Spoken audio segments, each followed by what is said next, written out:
بسم اللہ الرحمن الرحیم۔ شروع کرتا ہوں اللہ کے نام سے جو بے انتہا مہربان نہایت رحم کرنے والے ہیں۔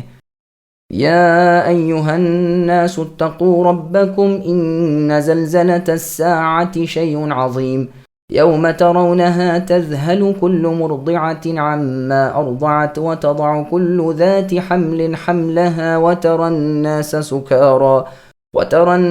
سكارى وما هم بسكارى ولكن عذاب اللہ شدید۔ لوگو اپنے پروردگار سے ڈرتے رہا کرو، قیامت کا زلزلہ بہت ہی بڑی چیز ہے۔ جس دن تم اسے دیکھ لو گے، ہر دودھ پلانے والی اپنے دودھ پیتے بچے کو بھول جائے گی اور تمام حمل والیوں کے حمل گر جائیں گے، اور اے نبی آپ دیکھیں گے کہ لوگ متوالے دکھائی دیں گے، حالانکہ در حقیقت وہ متوالے نہ ہوں گے، لیکن اللہ کا عذاب بڑا ہی سخت ہے۔ سامعین، اب ان آیتوں کی تفصیل سماعت کیجیے۔ قیامت کی ہولناکیاں۔ اللہ تعالیٰ اپنے بندوں کو تقوی کا حکم فرماتے ہیں اور آنے والے دہشتناک امور سے ڈرا رہے ہیں، خصوصاً قیامت کے زلزلے سے۔ اس سے مراد یا تو وہ زلزلہ ہے جو قیامت کے قائم ہوتے ہوئے اٹھے گا، جیسا کہ اللہ تعالیٰ کا سورہ زلزال کی آیت نمبر 1 میں فرمانا ہے، اذا زلزلت الارض زلزالها، یعنی زمین خوب اچھی طرح جھنجھوڑ دی جائے گی۔ اور سورہ حاقہ کی آیت نمبر 41 میں فرمان ہے، وَحُمِلَتِ الْأَرْضُ وَالْجِبَالُ فَدُكَّتَا دَكَّةً وَاحِدَةً، یعنی زمین اور پہاڑ اٹھا کر ٹکڑے ٹکڑے کر دیے جائیں گے۔ اور سورہ واقعہ کی آیت نمبر 4 میں فرمایا، اِذَا رُجَّتِ الْأَرْضُ رَجًّا، یعنی جب کہ زمین بڑے زور سے ہلنے لگے گی اور پہاڑ ریزہ ریزہ ہو جائیں گے۔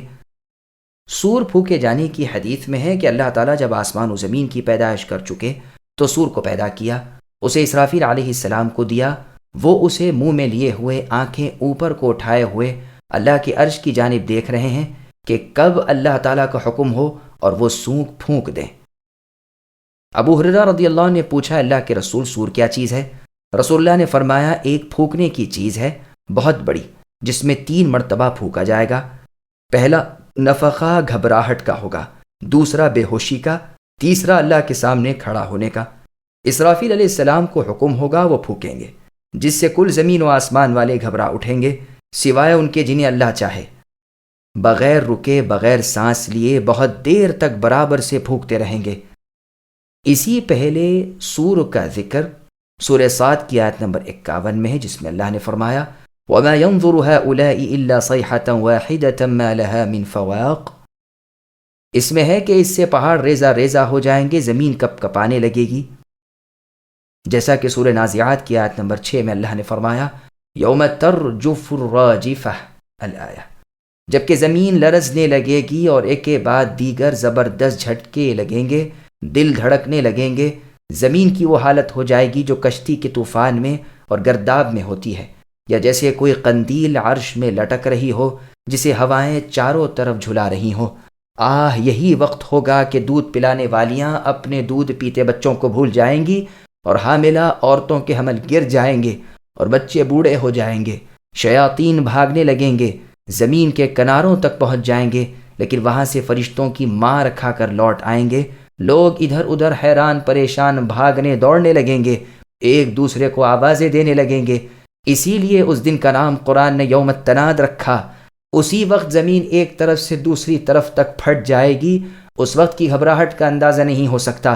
اب آسمان میں انقلابات ظاہر ہوں گے، سورج چاند بے نور ہو جائیں گے، ستارے جھڑنے لگیں گے اور کھال ادھڑنے لگے گی۔ زندہ لوگ یہ سب کچھ دیکھ رہے ہوں گے، ہاں مردہ لوگ اس سے بے خبر ہوں گے۔ اللہ نے سورہ نمل کی آیت نمبر 87 میں فرمایا، فَفَزِعَ مَن فِي السَّمَاوَاتِ وَمَن فِي الْأَرْضِ إِلَّا مَن شَاءَ اللَّهُ، کہ جن لوگوں کا استثناء کیا گیا ہے کہ وہ بے ہوش نہ ہوں گے، اس سے مراد شہید لوگ ہیں۔ یہ لوگ گھبراہٹ زندوں پر ہوگی، شہداء اللہ کے ہاں زندہ ہیں اور روزیہ پاتے ہیں، اللہ انہیں اس دن کے شر سے نجات دیں گے اور انہیں پرامن رکھیں گے۔ اللہ کا یہ عذاب صرف بدترین مخلوق کو ہوگا۔ اسی کو اللہ تعالیٰ اس سورت کی شروع آیتوں میں بیان فرماتے ہیں۔ یہ حدیث طبرانی، ابن جریر، ابن ابی حاتم وغیرہ میں ہے اور بہت مطول ہے۔ اس حصے کو وارد کرنے سے یہاں مقصود یہ ہے کہ اس آیت میں جس زلزلے کا ذکر ہے یہ قیامت سے پہلے ہوگا، اور قیامت کی طرف اس کی اضافت بوجہ قرب اور نزدیکی کے ہے۔ جیسے کہا جاتا ہے اشراط الساعہ، یعنی قیامت کی علامتیں وغیرہ، واللہ اعلم۔ یا اس سے مراد وہ زلزلہ ہے جو قیامت کے بعد میدان محشر میں ہوگا، جبکہ لوگ قبروں سے نکل کر میدان میں جمع ہوں گے۔ امام ابن جریر اسے پسند فرماتے ہیں۔ اس کی دلیل میں بہت سی حدیثیں ہیں۔ میدان محشر، رسول اللہ صلی اللہ علیہ وسلم ایک سفر میں تھے۔ آپ کے اصحاب تیز تیز چل رہے تھے، جو رسول اللہ نے بآواز بلند ان دونوں آیتوں کی تلاوت کی۔ صحابہ کے کان میں آواز پڑتے ہی وہ سب اپنی سواریاں لے کر رسول اللہ کے گرد جمع ہو گئے کہ شاید رسول اللہ کچھ اور فرمائیں گے۔ رسول اللہ نے فرمایا، جانتے ہو یہ کون سا دن ہوگا؟ یہ وہ دن ہوگا جس دن اللہ تعالیٰ آدم علیہ السلام کو فرمائیں گے کہ اے آدم، جہنم کا حصہ نکالو۔ وہ کہیں گے، اے اللہ، کتنوں میں سے کتنے؟ اللہ فرمائیں گے، ہر 1000 میں سے 999 جہنم کے لیے اور 1 جنت کے لیے۔ یہ سنتے ہی صحابہ کے دل دہل گئے، چپ لگ گئی۔ آپ نے یہ حالت دیکھ کر فرمایا کہ غم نہ کرو، خوش ہو جاؤ، عمل کرتے رہو۔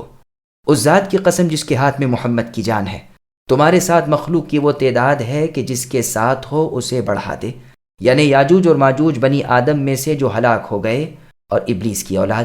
اب صحابہ کی گھبراہٹ کم ہوئی تو رسول اللہ نے فرمایا، عمل یعنی عمل صالح کرتے رہو اور خوشخبری سنو، اس کی قسم جس کے ہاتھ میں محمد کی جان ہے، تم تو اور لوگوں کے مقابلے میں اتنے ہی ہو جیسے اونٹ کے پہلو کا یا جانور کے ہاتھ کا داغ۔ صحیح بخاری میں اس آیت کی تفسیر میں ہے کہ قیامت والے دن اللہ تعالیٰ آدم علیہ السلام کو پکاریں گے، وہ جواب دیں گے، لبیک ربنا وسعدیک، کہ اے میرے رب، میں حاضر ہوں اور بھلائی آپ کے ہاتھ میں ہے۔ پھر آواز آئے گی کہ اللہ تعالیٰ، اے آدم، آپ کو حکم دیتے ہیں کہ اپنی اولاد میں سے جہنم کا حصہ نکال لیں۔ پوچھیں گے، اے اللہ، کتنا؟ حکم ہوگا، ہر 1000 میں سے 999۔ اس وقت حاملہ کے حمل گر جائیں گے، بچے بوڑھے ہو جائیں گے، لوگ حواس باختہ ہو جائیں گے، کسی نشے سے نہیں بلکہ اللہ کے عذابوں کی سختی کی وجہ سے۔ یہ سن کر صحابہ کے چہرے متغیر ہو گئے، یعنی بدل گئے، مارے گھبراہٹ اور پریشانی کے۔ تو رسول اللہ نے فرمایا، یاجوج و ماجوج میں سے 999 اور تم میں سے 1۔ تم تو ایسے ہو جیسے سفید رنگ بیل کے سیاہ بال جو اس کے پہلو میں ہو، یا مثل چند سفید بالوں کے جو چند سیاہ رنگ بال بیل کے پہلو میں ہو۔ پھر فرمایا، مجھے امید ہے کہ تمام اہل جنت کی گنتی میں تمہاری گنتی 4تھے حصے کی ہوگی۔ ہم نے اس پر تکبیر کہی۔ پھر فرمایا، آدھی تعداد میں سب اور آدھی تعداد صرف تمہاری۔ صحیح بخاری اور مسلم کی ایک اور روایت میں آپ نے فرمایا کہ تم اللہ کے سامنے ننگے پیروں، ننگے بدن، بے ختنہ جمع کیے جاؤ گے۔ عائشہ رضی اللہ عنہا نے کہا، اللہ کے رسول، مرد عورتیں ایک ساتھ ایک دوسرے پر نظریں پڑیں گی؟ رسول اللہ نے فرمایا، عائشہ، وہ وقت نہایت سخت اور خطرناک ہوگا۔ قیامت کے آثار میں اور اس کی ہولناکیوں میں اور بھی بہت سی حدیثیں ہیں جن کی جگہ اور ہے۔ یہاں فرمایا، قیامت کا زلزلہ نہایت خطرناک ہے، بہت سخت ہے، نہایت مہلک ہے، دل دہلانے والا اور کلیجہ اڑانے والا ہے۔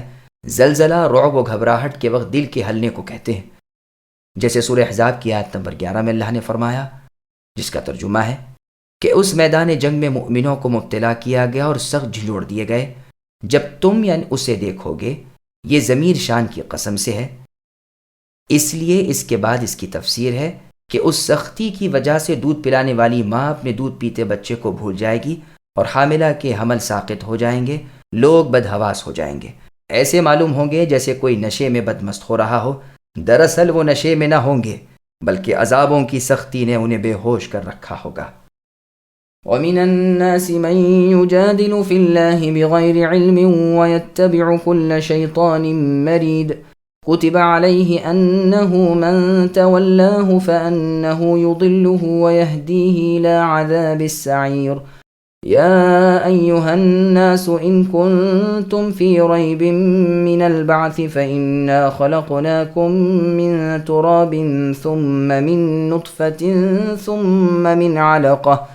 ثم من علقة ثم من مضغة مخلقة وغير مخلقة لنبين لكم ونقر في الأرحام ما نشاء إلى أجل مسمى ثم نخرجكم طفلا ثم لتبلغوا أشدكم ومنكم من يتوفى ومنكم من يرد إلى أرذل العمر لكي لا يعلم من بعد علم شيئا وترى الأرض هامدة فإذا أنزلنا عليها الماء اهتزت وربت وأنبتت من كل زوج بهيج ذلك بأن الله هو الحق وأنه يحيي الموتى وأنه على كل شيء قدير وأن الساعة آتية لا ريب فيها وأن الله يبعث من في القبور۔ بعض لوگ اللہ کے بارے میں باتیں بناتے ہیں اور وہ بھی بے علمی کے ساتھ، سرکش شیطان کی ماتحتی میں، جس پر قضائے الہی لکھ دی گئی ہے کہ جو کوئی اس کی یعنی شیطان کی رفاقت یعنی دوستی کرے، وہ شیطان اسے گمراہ کر دے گا اور اسے آگ کے عذاب کی طرف لے چلے گا۔ لوگو، اگر تمہیں مرنے کے بعد جی اٹھنے میں شک ہے تو سوچو تو کہ ہم نے تمہیں مٹی سے پیدا کیا، پھر نطفے سے، پھر خون بستہ سے، پھر گوشت کے لوتھڑے سے، جو صورت دیا گیا تھا اور بے نقشہ تھا، یہ ہم تم پر ظاہر کر دیتے ہیں اور ہم جسے چاہیں ایک ٹھہرائے ہوئے وقت تک رحم مادر میں رکھتے ہیں، پھر تمہیں بچپن کی حالت میں دنیا میں لاتے ہیں، پھر تاکہ تم اپنی پوری جوانی کو پہنچو۔ تم میں سے بعض تو وہ ہیں جو فوت کر لیے جاتے ہیں اور بعض بڑھاپے کی ناکارہ عمر کی طرف پھر سے لوٹا دیے جاتے ہیں کہ وہ ایک چیز سے باخبر ہونے کے بعد پھر بے خبر ہو جائیں۔ اے نبی، آپ دیکھتے ہیں کہ زمین بنجر اور خشک ہے، پھر جب کہ ہم اس پر بارشیں برساتے ہیں تو وہ ابھرتی ہے اور پھولتی ہے اور ہر قسم کی رونق وار نباتات اگاتی ہیں۔ یہ اس لیے کہ اللہ ہی حق ہے اور وہی مردوں کو جلاتے ہیں اور وہ ہر چیز پر قدرت رکھنے والے ہیں، اور یہ کہ قیامت قطعاً آنے والی ہے جس میں کوئی شک و شبہ نہیں، اور یقیناً اللہ تعالیٰ قبروں والوں کو دوبارہ زندہ فرمائیں گے۔ سامعین، اب ان آیتوں کی تفسیر سماعت کیجیے۔ اللہ تعالیٰ کے متعلق بہتان بازی۔ جو لوگ موت کے بعد کی زندگی کے منکر ہیں اور اللہ کو اس پر قادر ہی نہیں مانتے اور فرمان الہی سے ہٹ کر نبیوں کی تابعداری کو چھوڑ کر سرکش انسانوں اور جنوں کی ماتحتی کرتے ہیں، ان کی جناب باری تعالیٰ تردید فرما رہے ہیں۔ آپ دیکھیں گے کہ جتنے بدعاتی اور گمراہ لوگ ہیں وہ حق سے منہ پھیر لیتے ہیں، باطل کی اطاعت میں لگ جاتے ہیں، اللہ کی کتاب اور اللہ کے رسول صلی اللہ علیہ وسلم کی سنت کو چھوڑ دیتے ہیں اور گمراہ سرداروں کی ماننے لگتے ہیں، ان کی رائے اور خواہش پر عمل کرنے لگتے ہیں۔ اس لیے فرمایا کہ ان کے پاس کوئی صحیح علم نہیں ہوتا، یہ جس کی مانتے ہیں وہ ازلی مردود ہے، یعنی شیطان۔ اپنی تقلید کرنے والوں کو وہ بہکاتا رہتا ہے اور آخرکار انہیں عذابوں میں پھانس دیتا ہے جو جہنم کے جلانے والے آگ کے ہیں۔ یہ آیت نضر بن الحارث کے بارے میں اتری ہے۔ اس خبیث نے کہا تھا کہ ذرا بتلاؤ تو اللہ تعالیٰ سونے کا ہے یا چاندی کا یا تانبے کا؟ اس کے سوال سے آسمان لرز اٹھا اور اس کی کھوپڑی اڑ گئی۔ ایک روایت میں ہے کہ ایک یہودی نے ایسا ہی سوال کیا تھا، اسی وقت آسمانی کڑاکے نے اسے ہلاک کر دیا۔ انسانی پیدائش کے مختلف ادوار۔ مخالفین اور منکرین قیامت کے سامنے دلیل بیان کی جاتی ہے کہ اگر تمہیں دوسری بار کی زندگانی سے انکار ہے تو ہم اس کی دلیل میں تمہاری پہلی دفعہ کی پیدائش تمہیں یاد دلاتے ہیں۔ تم اپنی اصلیت پر غور کر کے دیکھو کہ ہم نے تمہیں مٹی سے بنایا ہے، یعنی تمہارے باپ آدم علیہ السلام کو، جن کی نسل تم سب ہو، پھر تم سب کو ذلیل حقیر پانی کے قطروں یعنی منی سے پیدا کیا، جس نے پہلے خون بستہ کی شکل اختیار کی، پھر گوشت کا ایک لوتھڑا بنا۔ 40 دن تک تو نطفہ اپنی شکل میں بڑھتا ہے، پھر بحکم ربانی اس میں خون کی سرخ پھٹکی پڑتی ہے، پھر 40 دن کے بعد وہ ایک گوشت کے ٹکڑے کی شکل اختیار کر لیتا ہے جس میں کوئی صورت و شبہ نہیں ہوتی۔ پھر اللہ تعالیٰ اسے صورت عنایت فرماتے ہیں، سر، ہاتھ، سینہ، پیٹ، رانے، پاؤں اور کل اعضاء بنتے ہیں۔ کبھی اس سے پہلے ہی حمل ساقط ہو جاتا ہے، کبھی اس کے بعد بچہ گر پڑتا ہے، یہ تمہارے مشاہدے کی بات ہے، اور کبھی ٹھہر جاتا ہے۔ جب اس لوتھڑے پر 40 دن گزر جاتے ہیں تو اللہ تعالیٰ فرشتے کو بھیجتے ہیں جو اسے ٹھیک ٹھاک اور درست کر کے اس میں روح پھونک دیتا ہے، اور جیسے اللہ کی چاہت ہو خوبصورت بدصورت مرد عورت بنا دیا جاتا ہے۔ رزق، اجل، نیکی، بدی اسی وقت لکھ دی جاتی ہے۔ بخاری اور مسلم میں ہے، رسول اللہ صلی اللہ علیہ وسلم فرماتے ہیں، تم میں سے ہر ایک کی پیدائش اس کی ماں کے پیٹ میں 40 رات تک جمع ہوتی ہے، پھر 40 دن تک خون بستہ کی صورت رہتی ہے، پھر 40 دن تک گوشت کے لوتھڑے کی، پھر فرشتے کو 4 چیزیں لکھ دینے کا حکم دے کر بھیجا جاتا ہے: رزق، عمل، اجل یعنی کل مدت جینے کی، اور شقی یعنی بدبخت یا خوشبخت ہونا لکھ لیا جاتا ہے، پھر اس میں روح پھونکی جاتی ہے۔ پیدا ہونے سے قبل تقدیر کا لکھا جانا۔ تفسیر ابن جریر اور ابن ابی حاتم میں ہے، عبداللہ بن مسعود رضی اللہ عنہ فرماتے ہیں، نطفے کے رحم میں ٹھہرتے ہی فرشتہ پوچھتا ہے کہ اے اللہ، یہ مخلوق ہوگا یا نہیں؟ اگر انکار ہوا تو وہ جمتا ہی نہیں، خون کی شکل میں رحم اسے خارج کر دیتا ہے، اور اگر حکم ملا کہ اس کی پیدائش کی جائے گی تو فرشتہ دریافت کرتا ہے کہ لڑکا ہوگا یا لڑکی، نیک ہوگا یا بد، اجل کیا ہے، اثر کیا ہے، کہاں مرے گا۔ پھر نطفے سے پوچھا جاتا ہے تیرا رب کون ہے؟ وہ کہتا ہے اللہ۔ پوچھا جاتا ہے رازق کون ہے؟ کہتا ہے اللہ۔ پھر فرشتے سے کہا جاتا ہے تو جا اور اصل کتاب میں دیکھ لے، وہیں اس کا سارا حال مل جائے گا۔ پھر وہ پیدا کیا جاتا ہے، لکھی ہوئی زندگی گزارتا ہے، مقدر رزق پاتا ہے، مقررہ جگہ چلتا پھرتا ہے، پھر موت آتی ہے اور دفن کیا جاتا ہے جہاں دفن ہونا مقدر ہے۔ پھر عامر شعبی رحمہ اللہ نے یہی آیت تلاوت فرمائی، مضغہ ہونے کے بعد چوتھی پیدائش کی طرف لوٹایا جاتا ہے، ذی روح بنتا ہے۔ صحیح مسلم میں ہے، حذیفہ بن اسید رضی اللہ عنہ کی مرفوع روایت میں ہے کہ 45 دن جب نطفے پر گزر جاتے ہیں تو فرشتہ دریافت کرتا ہے کہ یہ دوزخی ہے یا جنتی۔ جو جواب دیا جاتا ہے لکھ لیتا ہے، پھر پوچھتا ہے لڑکا ہوگا یا لڑکی، جو جواب ملتا ہے لکھ لیتا ہے، پھر عمل، اثر، رزق اور اجل لکھی جاتی ہے اور صحیفہ لپیٹ لیا جاتا ہے جس میں نہ کمی ممکن ہے نہ زیادتی۔ پھر بچہ ہو کر دنیا میں تولد ہوتا ہے، نہ عقل ہے نہ سمجھ ہے، کمزور ہے اور تمام اعضاء ضعیف ہیں۔ پھر اللہ تعالیٰ بڑھاتے رہتے ہیں، ماں باپ کو مہربان کر دیتے ہیں، دن رات انہیں اس کی فکر رہتی ہے، تکلیفیں اٹھا کر پرورش کرتے ہیں اور اللہ تعالیٰ اس کو پروان چڑھاتے ہیں، یہاں تک کہ عنفوان جوانی کا زمانہ آتا ہے، خوبصورت تنو مند ہو جاتا ہے۔ بعض تو جوانی میں ہی چل بستے ہیں، بعض بوڑھے پھونس ہو جاتے ہیں۔ انسان کی ضعیف العمری کہ پھر سے عقل و خرد کھو بیٹھتے ہیں اور بچوں کی طرح ضعیف ہو جاتے ہیں، حافظہ فہم سب میں فطور پڑ جاتا ہے، علم کے بعد بے علم ہو جاتے ہیں، جیسے اللہ نے سورہ روم کی آیت نمبر 54 میں فرمایا، اللہ الذی خلقکم من ضعف الی آخر الآیہ، اللہ نے تمہیں کمزوری میں پیدا کیا، پھر زور دیا، پھر اس قوت و طاقت کے بعد ضعف اور بڑھاپا آیا، جو کچھ وہ چاہتا ہے پیدا کرتا ہے، وہ اللہ پورے علم والے اور کامل قدرت والے ہیں۔ مرنے کے بعد زندہ ہونے کی ایک اور دلیل، مردوں کو زندہ کر دینے کی ایک دلیل یہ بیان کر کے پھر دوسری دلیل بیان فرماتے ہیں کہ چٹیل میدان، بے رویدگی کی خشک اور سخت زمین کو ہم آسمانی پانی سے لہلہاتی اور تر و تازہ کر دیتے ہیں، طرح طرح کے پھول پھل، میوے، دانے وغیرہ کے درختوں سے سرسبز ہو جاتی ہے، قسم قسم کے درخت اگ آتے ہیں اور جہاں کچھ نہ تھا وہاں سب کچھ ہو جاتا ہے۔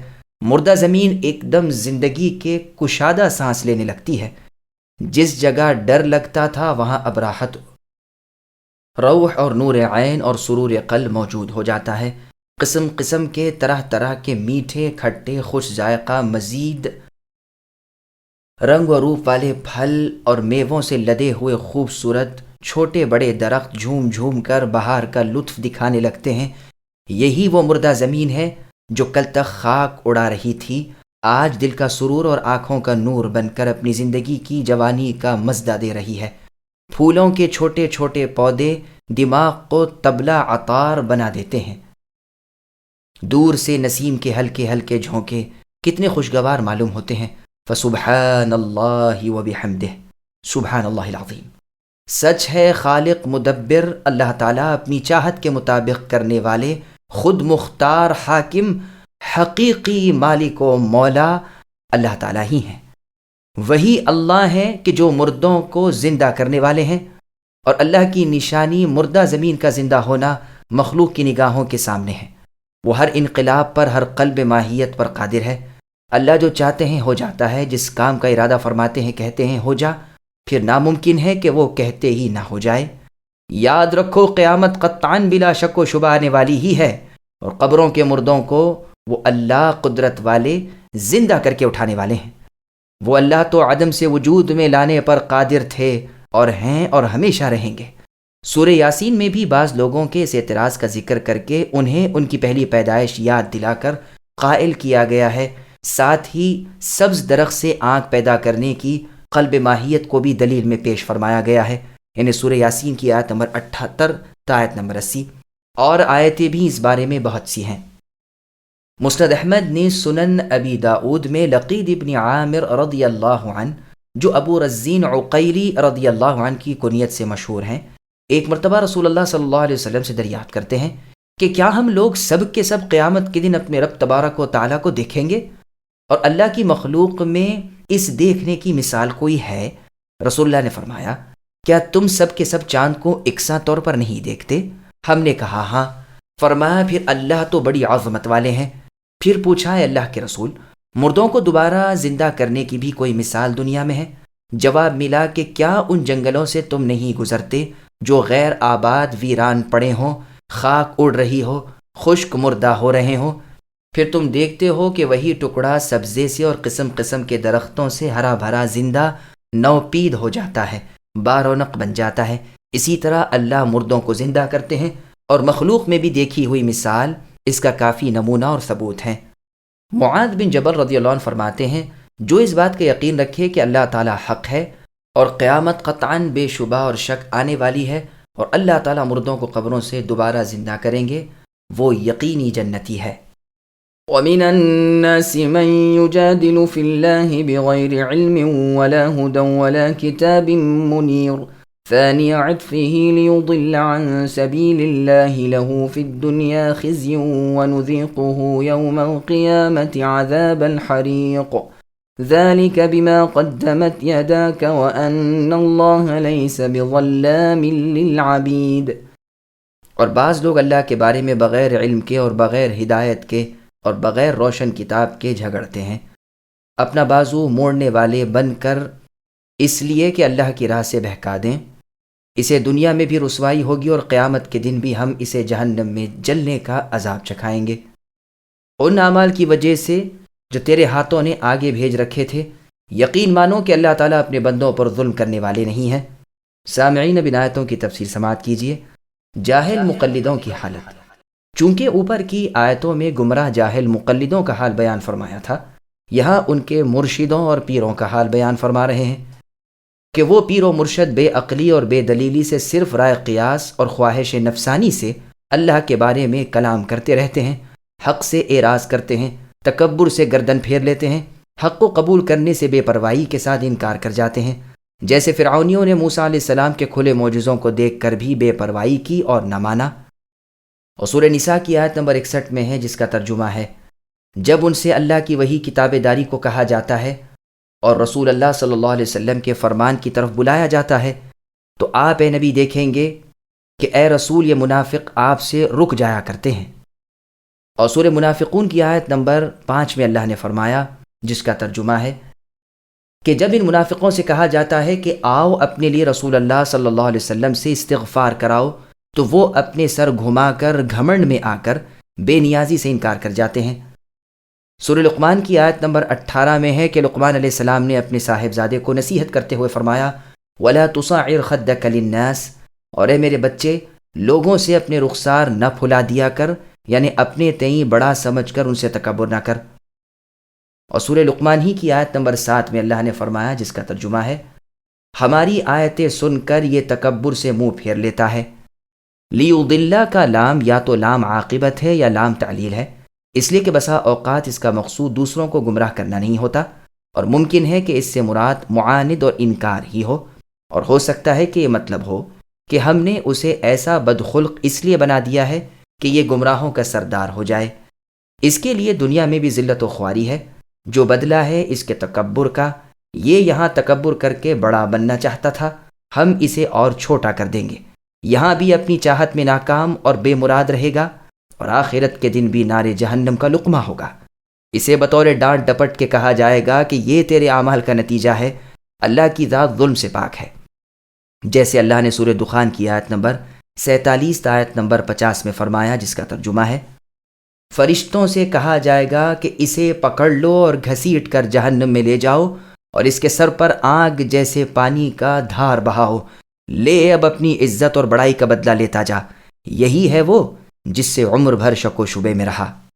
حسن بصری رحمہ اللہ فرماتے ہیں، مجھے روایت پہنچی ہے کہ ایک دن میں وہ 70 مرتبہ آگ میں جل کر بھروتا ہو جائے گا، پھر زندہ کیا جائے گا، پھر جلایا جائے گا۔ اعاذنا اللہ ہم سب کو اپنی پناہ میں رکھے۔ ومن الناس من يعبد الله على حرف فإن أصابه خير اطمأن به وإن أصابته فتنة انقلب على وجهه خسر الدنيا والآخرة ذلك هو الخسران المبين يدعو من دون الله ما لا يضره وما لا ينفعه ذلك هو الضلال البعيد يدعو لمن ضره أقرب من نفعه لبئس المولى ولبئس العشیر۔ اور بعض لوگ ایسے بھی ہیں کہ ایک کنارے ہو کر اللہ کی عبادت کرتے ہیں، اگر کوئی نفع مل گیا تو دل چپٹی لینے لگتے ہیں، اور اگر کوئی آفت آ گئی تو اسی وقت منہ پھیر لیتے ہیں۔ انہوں نے دونوں جہان کا نقصان اٹھا لیا، واقعی یہ کھلا نقصان ہے۔ اللہ کے سوا انہیں پکارا کرتے ہیں جو نہ انہیں نقصان پہنچا سکے نہ نفع، یہی تو دور دراز کی گمراہی ہے۔ اسے پکارتے ہیں جس کا نقصان اس کے نفع سے قریب ہے، یقیناً برے والی ہیں اور برے ساتھی۔ سامعین اب ان آیتوں کی تفسیر سماعت کیجیے۔ مفاد پرست لوگوں کا تذکرہ۔ حرف کے معنی شک کے، ایک طرف کے ہیں، گویا وہ دین کے کنارے کھڑے ہو جاتے ہیں، فائدہ ہوا تو پھولے نہیں سماتے، نقصان دیکھا تو بھاگ کھڑے ہوئے۔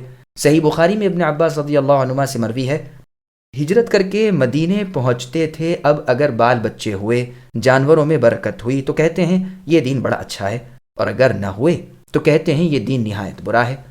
ابن ابی حاتم میں ہے، آپ ہی سے مروی ہے کہ اعراب یعنی دیہاتی لوگ رسول اللہ کے پاس آتے، اسلام قبول کرتے، واپس جا کر اگر اپنے ہاں بارش کا پانی پاتے، جانوروں میں گھر بار میں برکت دیکھتے تو اطمینان سے کہتے بڑا اچھا دین ہے، اور اگر اس کے خلاف دیکھتے تو جھٹ سے بک دیتے کہ اس دین میں سوائے نقصان کے کچھ نہیں۔ اس پر یہ آیت اتری۔ بروایت عوفی ابن عباس رضی اللہ عنہما سے منقول ہے کہ ایسے لوگ بھی تھے جو مدینے پہنچتے، یہاں آ کر ان کے ہاں لڑکا، ان کی اونٹنی کو بچہ آیا، انہیں صحت ہوئی تو خوش ہو جاتے اور اس دین کی تعریفیں کرنے لگتے، اور اگر کوئی بلا مصیبت آ گئی، مدینے کی ہوا موافق نہ آئی، گھر میں لڑکی پیدا ہو گئی، صدقے کا مال میسر نہ ہوا، تو شیطانی وسوسے میں آ جاتے اور صاف کہہ دیتے کہ اس دین میں تو مشکل ہی مشکل ہے۔ عبد الرحمن رحمہ اللہ کا بیان ہے کہ یہ حالت منافقوں کی ہے، دنیا اگر مل گئی تو دین سے خوش ہیں، جہاں نہ ملی یا کوئی امتحان آ گیا فوراً پلہ جھاڑ لیا کرتے ہیں، مرتد کافر ہو جاتے ہیں، پورے بد نصیب ہیں، دنیا و آخرت برباد کر لیتے ہیں۔ اس سے زیادہ اور بربادی کیا ہوتی؟ جن ٹھاکروں اور بتوں بزرگوں سے یہ مدد مانگتے ہیں، جن سے فریاد کرتے ہیں، جن کے پاس اپنی حاجتیں لے جاتے ہیں، جن سے روزیاں مانگتے ہیں، وہ تو محض عاجز ہیں، نفع نقصان ان کے ہاتھ ہے ہی نہیں۔ سب سے بڑی گمراہی یہی تو ہے۔ دنیا میں بھی ان کی عبادت سے نقصان نفع سے پیشتر ہی ہو جاتا ہے، اور آخرت میں ان سے جو نقصان پہنچے گا اس کا تو کہنا ہی کیا ہے۔ یہ بت تو ان کے نہایت برے ولی اور نہایت برے ساتھی ثابت ہوں گے، یا یہ مطلب کہ ایسا کرنے والے خود بہت ہی بد اور بڑے ہی برے ہیں۔ واللہ اعلم۔ ان اللہ يدخل الذين آمنوا وعملوا الصالحات جنات تجري من تحتها الانهار ان اللہ يفعل ما يريد من كان يظن ان لن ينصره الله في الدنيا والآخرة فليمدد بسبب الى السماء ثم ليقطع فلينظر هل يذهبن كيده ما يغيظ وكذلك أنزلناه آيات بينات وأن الله يهدي من يريد۔ بے شک ایمان اور نیک اعمال والوں کو اللہ تعالیٰ لہریں لیتی ہوئی نہروں والی جنتوں میں لے جائیں گے۔ اللہ جو ارادہ کرے اسے کر کے رہتے ہیں۔ جس کا یہ خیال ہو کہ اللہ تعالیٰ اپنے رسول کی مدد دونوں جہاں میں نہ کریں گے، وہ اونچائی پر ایک رسہ باندھ کر اپنے حلق میں پھندا پھانس لے، پھر دیکھ لے کہ اس کی چالاکیوں سے وہ بات ہٹ جاتی ہے جو اسے تڑپا رہی ہے۔ ہم نے اسی طرح اس قرآن کو واضح آیتوں میں اتارا ہے، جسے اللہ چاہے ہدایت نصیب فرماتے ہیں۔ سامعین اب ان آیتوں کی تفسیر سماعت کیجیے۔ برے لوگوں کا بیان کر کے بھلے لوگوں کا ذکر ہو رہا ہے، جن کے دلوں میں یقین کا نور ہے، اور جن کے اعمال میں سنت کا ظہور ہے، بھلائیوں کے خواہاں، برائیوں سے گریزاں ہیں، یہ بلند محلات میں عالی درجات ہوں گے، کیونکہ یہ راہ یافتہ ان کے سوائے لوگ حواس باختہ ہیں، اب جو چاہے کرے، جو چاہے رکھے دھرے۔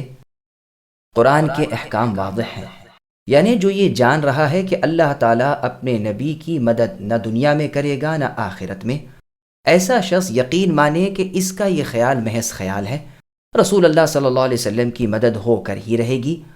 گو یہ کفار و مشرکین اپنے غصے میں مر ہی جائے، بلکہ اسے چاہیے کہ اپنے مکان کی چھت میں رسی باندھ کر، اپنے گلے میں پھندا ڈال کر اپنے تئیں ہلاک کر دے۔ ناممکن ہے کہ وہ چیز یعنی اللہ کی مدد اس کے نبی کے لیے نہ آئے، گو یہ جل جل کر مر جائیں، مگر ان کی خیال آرائیاں غلط ثابت ہو کر ہی رہیں گی۔ یہ مطلب بھی ہو سکتا ہے کہ اس کی سمجھ کے خلاف ہو کر ہی رہے گا۔ اللہ کی امداد آسمان سے نازل ہوگی، ہاں اگر اس کے بس میں ہو تو ایک رسی لٹکا کر آسمان پر چڑھ جائے اور اس اترتی ہوئی مدد آسمانی کو کاٹ دے، لیکن پہلا معنی زیادہ ظاہر ہے، اور اس میں ان کی پوری عاجزی اور نامرادی کا ثبوت ہے کہ اللہ اپنے دین کو، اپنی کتاب کو، اپنے نبی محمد صلی اللہ علیہ وسلم کو ترقی دیں گے ہی۔ چونکہ یہ لوگ اسے دیکھ نہیں سکتے، اس لیے انہیں چاہیے کہ یہ مر جائیں، اپنے تئیں ہلاک کر ڈالیں، جیسے اللہ تعالیٰ نے سورہ غافر کی آیت نمبر 51 میں فرمایا، اِنَّا لَنَنصُرُ رُسُلَنَا وَالَّذِينَ آمَنُوا، یعنی ہم اپنے رسولوں کی اور ایمانداروں کی مدد کرتے ہی ہیں، دنیا میں بھی اور آخرت میں بھی۔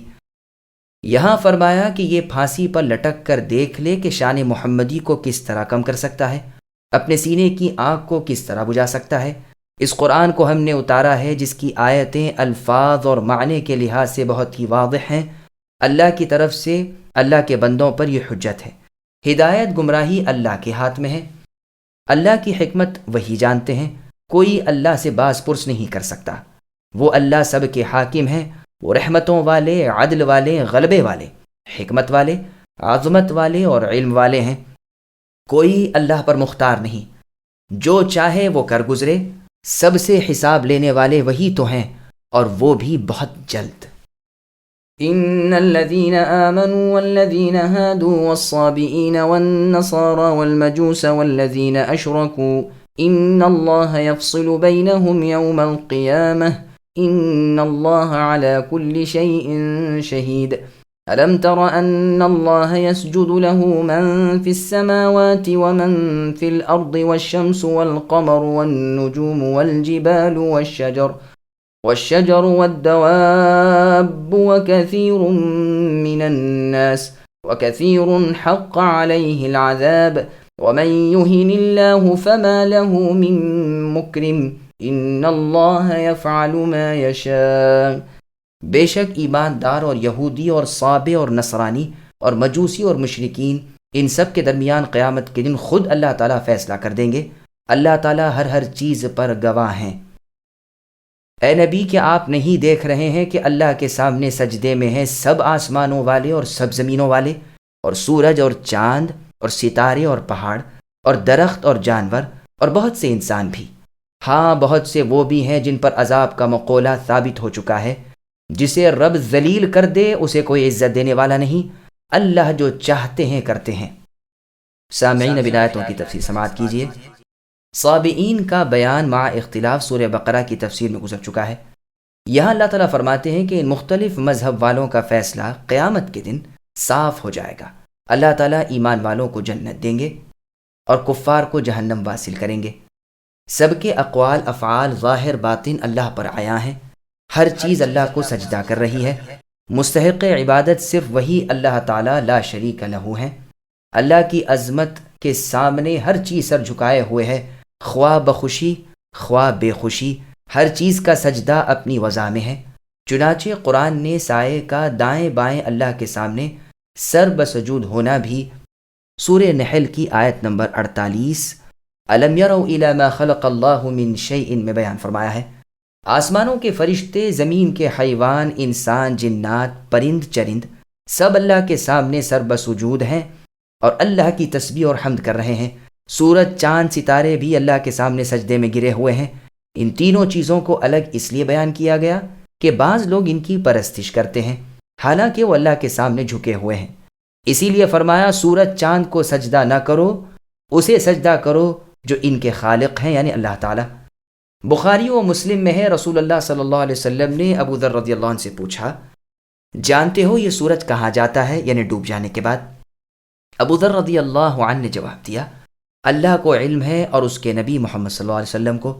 رسول اللہ نے فرمایا، یہ سورج عرش کے تلے جا کر اللہ کو سجدہ کرتا ہے، پھر اللہ سے اجازت طلب کرتا ہے، وقت آ رہا ہے کہ اسے ایک دن کہہ دیا جائے گا کہ جہاں سے آیا ہے وہیں واپس چلا جا۔ سنن نبی داؤد، نسائی، ابن ماجہ اور مسند احمد میں گہن کی حدیث میں ہے کہ سورج چاند اللہ کی مخلوق ہے، وہ کسی کی موت پیدائش سے گہن میں نہیں آتے، بلکہ اللہ تعالیٰ اپنی مخلوق میں سے جس کسی پر تجلی ڈالتے ہیں تو وہ اس کے سامنے جھک جاتا ہے۔ ابو العالیہ رحمہ اللہ فرماتے ہیں، سورج، چاند اور کل ستارے غروب ہو کر سجدے میں جاتے ہیں اور اللہ سے اجازت مانگ کر داہنی طرف سے لوٹ کر پھر اپنے مطلع میں پہنچتے ہیں۔ پہاڑوں اور درختوں کا سجدہ ان کے سائے کا دائیں بائیں پڑتا ہے۔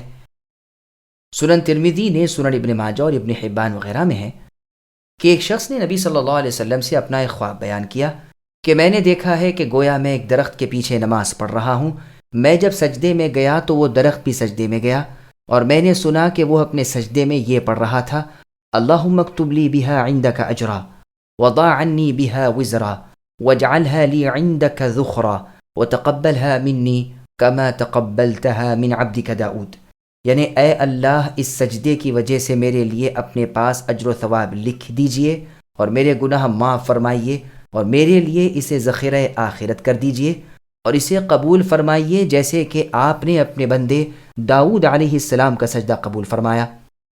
ابن عباس رضی اللہ عنہما سے بیان ہے کہ پھر میں نے دیکھا کہ ایک دن رسول اللہ صلی اللہ علیہ وسلم نے سجدے کی آیت پڑھی، سجدہ کیا، اور یہی دعا رسول اللہ نے اپنے سجدے میں پڑھی جسے میں سن رہا تھا۔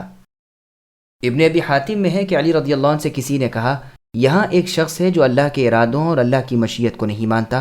آپ نے اسے فرمایا، اے شخص بتلا تیری پیدائش اللہ تعالیٰ نے تیری چاہت کے مطابق کی یا اپنی؟ اس نے کہا اپنی چاہت کے مطابق۔ فرمایا یہ بھی بتلا کہ جب تو چاہتا ہے مریض ہو جاتا ہے یا جب اللہ تعالیٰ چاہتے ہیں؟ اس نے کہا جب اللہ تعالیٰ چاہتے ہیں۔ پوچھا پھر تجھے شفا تیری چاہت سے ہوتی ہے یا اللہ کے ارادے سے؟ جواب دیا اللہ کے ارادے سے۔ فرمایا اچھا یہ بھی بتا کہ اب وہ جہاں چاہے گا تجھے لے جائے گا یا جہاں تو چاہے گا؟ کہا جہاں اللہ چاہیں گے وہاں وہ مجھے لے جائیں گے۔ فرمایا پھر کیا بات رہ گئی؟ سن، اگر تو اس کے خلاف جواب دیتا تو میں اللہ کی قسم تیرا سر اڑا دیتا۔ صحیح مسلم میں ہے، رسول اللہ صلی اللہ علیہ وسلم فرماتے ہیں، جب انسان سجدے کی آیت پڑھ کر سجدہ کرتا ہے تو شیطان الگ ہٹ کر رونے لگتا ہے کہ افسوس ابن آدم کو سجدے کا حکم فرمایا، اس نے سجدہ کر لیا جنتی ہو گیا، میں نے انکار کر دیا جہنمی بن گیا۔ سنن نبی داؤد میں ہے کہ عقبہ ابن عامر رضی اللہ عنہ نے ایک مرتبہ رسول اللہ سے پوچھا کہ اے اللہ کے رسول صلی اللہ علیہ وسلم، سورہ حج کو اور تمام صورتوں پر یہ فضیلت ملی کہ اس میں 2 آیتیں سجدے کی ہیں۔ رسول اللہ نے فرمایا ہاں، اور جو ان دونوں پر سجدہ نہ کرے اسے چاہیے کہ اسے پڑھے ہی نہیں۔ هذان خصمان اختصموا في ربهم فالذين كفروا قطعت لهم ثياب من نار يصب من فوق رؤوسهم الحميم يصهر به ما في بطونهم والجلود ولهم مقامع من حديد كلما أرادوا أن يخرجوا منها من غم أعيدوا فيها وذوقوا عذاب الحريق۔ یہ دونوں اپنے رب کے بارے میں اختلاف کرنے والے ہیں، پس کافروں کے لیے تو آگ کے کپڑے بیوند کر کاٹے جائیں گے اور ان کے سروں کے اوپر سے سخت گرم پانی کا تریڑا بہایا جائے گا جس سے ان کے پیٹ کی سب چیزیں اور کھالیں گلا دی جائیں گی، اور ان کی سزا کے لیے لوہے کے ہتھوڑے ہیں، یہ جب بھی وہاں کے غم سے نکل بھاگنے کا ارادہ کریں گے وہیں لوٹا دیے جائیں گے، جلنے کا عذاب چکھتے رہو۔ سامعین، اب آیتوں کی تفسیر سماعت کیجیے۔ مومن اور کافر کا اختلاف۔ صحیح بخاری نیز صحیح مسلم اور سنن ابن ماجہ میں ہے، ابو ذر رضی اللہ عنہ قسم کھا کر فرماتے تھے کہ یہ آیت حمزہ رضی اللہ عنہ اور ان کے مقابلے میں بدر کے دن جو کافر آئے تھے، عتبہ اور اس کے 2 ساتھیوں کے بارے میں اتری ہے۔ صحیح بخاری میں ہے، علی بن ابی طالب رضی اللہ عنہ فرماتے ہیں، قیامت کے دن میں سب سے پہلے اللہ کے سامنے اپنی حجت ثابت کرنے کے لیے گھٹنوں کے بل گر جاؤں گا۔ قیس رحمہ اللہ فرماتے ہیں انہی کے بارے میں یہ آیت اتری ہے۔ بدر کے دن یہ لوگ ایک دوسرے کے سامنے آئے تھے، علی اور حمزہ اور عبیدہ رضی اللہ عنہم، اور ان کے مقابلے میں شیبہ اور عتبہ اور ولید۔ اور قول ہے کہ مراد مسلمان اور اہل کتاب ہیں۔ اہل کتاب کہتے تھے ہمارا نبی تمہارے نبی سے اور ہماری کتاب تمہاری کتاب سے پہلے ہے، اس لیے ہم اللہ سے بنسبت تمہارے زیادہ قریب ہیں۔ اور مسلمان کہتے تھے کہ ہماری کتاب تمہاری کتاب کا فیصلہ کرتی ہے اور ہمارے نبی خاتم الانبیاء ہیں، اسی لیے تم سے اولا ہیں۔ پس اللہ نے اسلام کو غالب کیا اور یہ آیت اتری۔ قتادہ رحمہ اللہ فرماتے ہیں مراد اس سے سچا جاننے والے اور جھٹلانے والے ہیں۔ مجاہد رحمہ اللہ فرماتے ہیں اس آیت میں مؤمن و کافر کی مثال ہے جو قیامت میں مختلف تھے۔ اکرمہ رحمہ اللہ فرماتے ہیں مراد جنت و دوزخ کا قول ہے۔ دوزخ کا سوال تھا کہ مجھے سزا کی چیز بنائیے، اور جنت کی آرزو تھی کہ مجھے رحمت بنائیے۔ مجاہد رحمہ اللہ کا قول ان تمام اقوال کو شامل ہے، اور بدر کا واقعہ بھی اس کے ضمن میں آ سکتا ہے۔ مؤمن اللہ کے دین کا غلبہ چاہتے تھے، اور کفار نور ایمان کے بجھانے، حق کو پست کرنے اور باطل کو ابھارنے کی فکر میں تھے۔ ابن جریر رحمہ اللہ بھی اس کو مختار بتلاتے ہیں، اور یہ ہے بھی بہت اچھا۔ چنانچہ اس کے بعد ہی ہے کہ کفار کے لیے آگ کے ٹکڑے الگ الگ مقرر کر دیے جائیں گے۔ یہ تانبے کی صورت میں ہوں گے جو بہت ہی حرارت یعنی گرمی پہنچاتا ہے۔ پھر اوپر سے گرم ابلتے ہوئے پانی کا تریڑا ڈالا جائے گا، جس سے آنتیں اور چربی گھل جائے گی اور کھال بھی جھلس کر جھڑ جائے گی۔ سنن ترمذی میں ہے رسول اللہ نے فرمایا کہ اس گرم آگ جیسے پانی سے ان کی آنتیں وغیرہ پیٹ سے نکل کر پیروں پر گر پڑیں گی، پھر جیسے تھے ویسے ہو جائیں گے، پھر یہی ہوگا۔ ابن جریر طبری میں ہے ابن عباس رضی اللہ عنہما فرماتے ہیں اس کے لگتے ہی ایک ایک عضو بدن جھڑ جائے گا اور ہائے وائے کا غل مچ جائے گا، جب کبھی وہاں سے نکل جانا چاہیں گے وہیں لوٹا دیے جائیں گے۔ سلمان رضی اللہ عنہ فرماتے ہیں جہنم کی آگ سخت سیاہ بہت اندھیرے والی ہے، اس کے شعلے بھی روشن نہیں، نہ اس کے انگارے روشنی والے ہیں۔ پھر آپ نے اسی آیت کی تلاوت فرمائی۔ یہ روایت مستدرک حاکم کی ہے۔ زید رضی اللہ عنہ کا قول ہے جہنمی اس میں سانس بھی نہ لے سکیں گے۔ فضیل ابن عیاض رحمہ اللہ فرماتے ہیں اللہ کی قسم چھوٹنے کی تو آس ہی نہیں رہے گی۔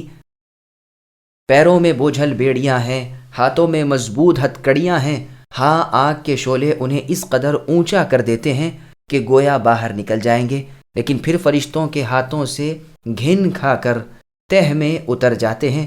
ان سے کہا جائے گا کہ اب جلنے کا مزہ چکھو، جیسے اللہ نے سورہ سجدہ کی آیت نمبر 20 میں فرمایا، جس کا ترجمہ ہے ان سے کہا جائے گا کہ اس آگ کا عذاب برداشت کرو جسے آج تک جھٹلاتے رہے، زبانی بھی اور اپنے اعمال سے بھی۔